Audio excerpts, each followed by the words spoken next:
এরপরেও যদি তার কথা বলার প্রয়োজন হয় অন্য পুরুষের সাথে, রিক্সাওয়ালার সাথে, ডাক্তারের সাথে,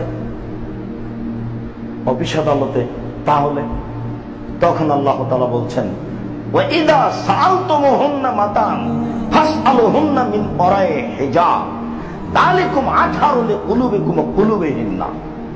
পৃথিবীর মানুষ, তোমরা যদি নারীদের কিছু বলতে চাও, তারা যদি তোমাদের সাথে প্রয়োজনীয় কোনো কথা বলতে চায়, তাহলে অন্তরাল থেকে বলো। হয় দেওয়ালের অন্তরাল, না হয় পোশাকের অন্তরাল। ও পুরোপুরি নগ্ন হয়ে আছে, পরনে কাপড়ই নাই, আরো বলছে যে আমার মন ভালো আছে। কত বড় শয়তানি কথা না! বিষ খাচ্ছে আর বলছে আমি নিয়ত করেছি শরবত খাচ্ছি, ওর অন্তর ভালো আছে।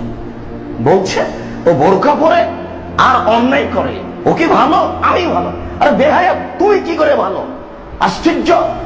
তোমার চোখ দেখলে পাপ হয়, তোমার চোখ দেখলে পাপ হয়, তোমার পা দেখলে পাপ হয়, তোমার শরীর দেখলে পাপ হয়। তোমার লজ্জা হয় না?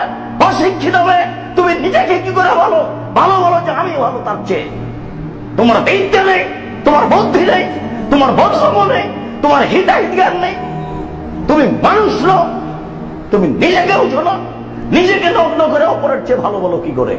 তোমাকে ভালো হতে হবে পোশাকের মাধ্যমে। এটা আল্লাহর বিধান, এটা আল্লাহ রাসূলের বিধান।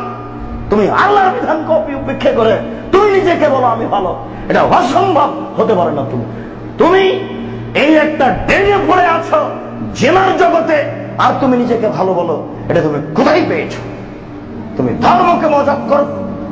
তুমি বলতে পারো না আমি অমুসলিম মেয়ে, তুমি বলবে আমার নাম অলোকা, তুমি বলবে আমার বাপের নাম গৌতম গুপ্ত, তোমার যা ইচ্ছা তুমি করে বেড়াও।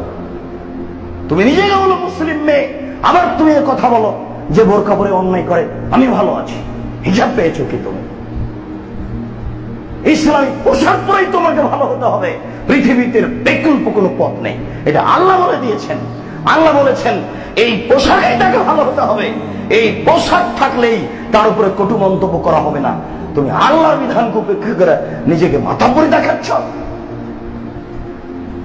তোমার কথা বলে ইসলাম চলে না, তোমার কথার উপরে জাহান্নাম জান্নাত হবে না। তুমি ভাবিও, ক্ষমতা দেখিয়ে হারিয়ে গেছে ফেরাউন, হারাতে হবে একদিন তোমাকেও। পরহেজগারিতা দেখিয়েও টিকতে পারেনি ইব্রাহিম আলাইহিস সালাম, দুনিয়া থেকে চলে গেছেন, হারাতে হবে তোমাকে একদিন। পৃথিবী কারো স্থায়ী বসবাসের জায়গা নয়। অতএব বিবেচনা করে চলো, এটাই তোমার জন্য ভালো হবে। নিজের বিবেচনা অন্যের কাঁধের উপরে চাপিয়ে দিও না, পরকাল হারাবে নিশ্চিত।